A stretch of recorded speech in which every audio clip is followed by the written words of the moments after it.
Okay, magandang araw Pilipinas, Luzon, Visayas at Mindanao. June Pinas para sa Pilipinas at para po sa Pilipino. Ito pa po, isa pang breaking news.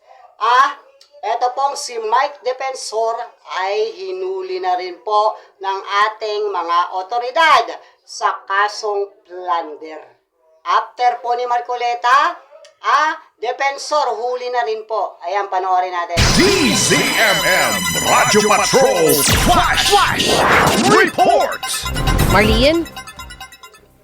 Rica at Jeff, kinapirma ni DILG Secretary John Vic Remulla na naaresto na rin ng mga otoridad si Mike Defensor at ang kapwa ring akusado ni Senator Rodante Marcoleta na si Joseph Espiritu. Ayon kay Remulla, naaresto ang dalawa na naabutan ng mga otoridad na nasa isang coffee shop sa bahagi ng Quezon City. Sabi naman ni CIDG Director Police Major General Robert Morico II, papunta na ngayon dito sa CIDG yung dalawa kasama yung mga pulis para isailalim sa booking process.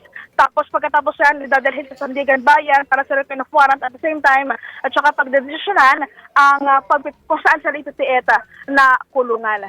Yan ang balitang kumpirmado sigurado. Ito ang Radyo Patrol. Marlene Padiernos, DZ. Ayan po yung isang patunay na hindi po talaga magtatagumpay itong mga hinayupak na ito. Sa kanila pong mga pagsisinungaling. Nalantarang pagsisinungaling po sa taong bayan, sa mga panloloko nila, panlilinlang nila, bait-baitan, kunwari mabait, kunwari walang kinalaman. Ayan po ang kanilang mga sinapit. Marlene, most likely ba magkasama sa Payatas sa jail etong sila Marcoleta at si Senator Rodante at sila Mike Defensor? Kanina, Rica, doon sa pagharap ni SILG Remulla, ang nabagit lang niya na madadala sa Payatas sa jail ay si Defensor at si Espiritu. Pero kasi itong si Senator Rodante Marcoleta, kailangan niya i-undergo sa mga certain medical procedures, medical examination para matiyak na healthy siya or fit siya para mapiet. So, posible ito bagal ng dalawang... Ayan bigla na namang merong medical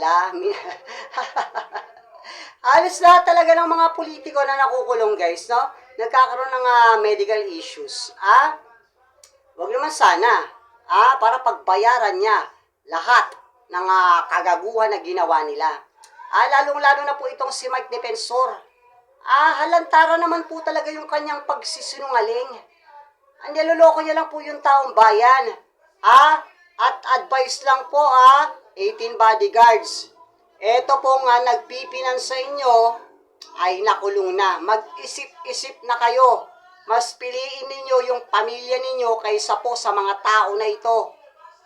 Ayan, wala nang magtatanggol sa inyo, wala nang mag-fifinan sa inyo. Hindi nga natin sure kung buong nabayaran ito pong 18 bodyguards na ito. Mag-isip-isip kayo.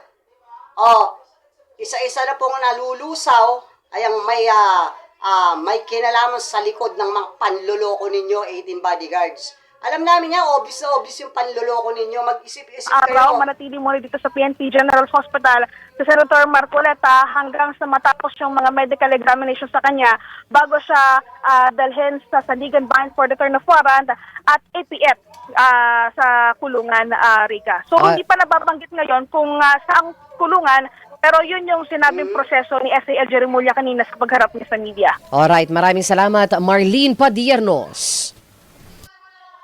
Ayan guys after ni Marcoleta, si Defensor naman. Sino kaya yung susunod? Magbago na kayo. Kasi halatang halata naman na sinungaling kayo. Halatang halatang mga manloloko kayo. Halatang halata na gumagamit kayo ng ibang tao para ma-destabilize yung administrasyon. Wala. Mismo ang langit na ang gumawa ng paraan. Hindi kayo magtatagumpay. Kaya sa inyo, 18 bodyguards, mag-isip-isip na kayo. Wala na yung pinanser ninyo. At ikaw baligod, isa ka pa. Hintayin mo. Dadating din yung karma mo. Alam naming sinungaling kayong lahat. Guys, pakilike po ng ating videos at pa-subscribe na rin po at pakilagay po ang inyong mga komento dyan sa baba. Ayan, para mabasa po natin. Maraming salamat po, June Pinas, para sa Pilipinas at para po sa Pilipino.